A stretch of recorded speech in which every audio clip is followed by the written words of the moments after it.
The second thing now, once you build the right mindset, is you want to create your financial base.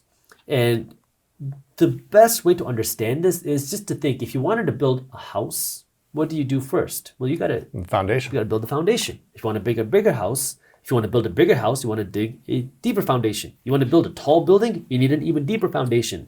So you have to start by building your financial base. And what that means financially is, first, you want to save $2,000 at the very least. You want to put aside some cash for savings as fast as possible. Because right now, it's something like 40 to 70% of Americans don't have, 40% of Americans don't have $1,000 to put aside, and something close to 70% of Americans don't even have $400 put aside to protect them against an emergency. So most Americans don't have $1,000 put aside. Get a $2,000 base. Start with $2,000 as fast as possible. Yep. And then you need to cut the financial bleeding.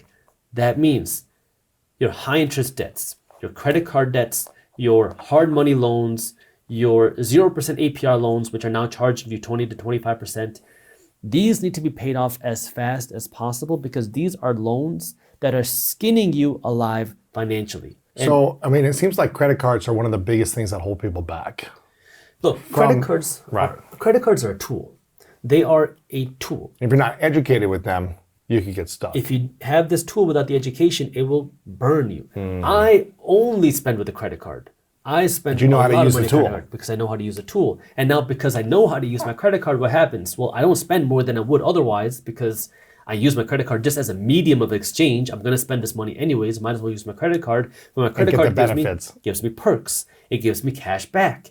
It gives me fraud protection. It gives me free insurance. It gives me hotel upgrades. Yeah. It gives me all these things just because I use my credit card instead of paying with cash.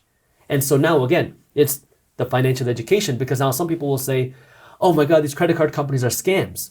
Well, the reason why they're looked at as scams is because we don't have the right education on how to use them, right? It's a tool without the education on how to use it. And this is where now you have to build that financial education, and many times you're going to have to go out and do it yourself, because a credit card company is not incentivized to give you the financial education because they're going to make less money, right? It's profitable to keep people poor. It's profitable to keep people financially uneducated, because now if you just keep spending money in your credit card because you have no idea what you're doing, now your credit card company is going to get rich. The average household in America has $6,200 worth of credit card debt.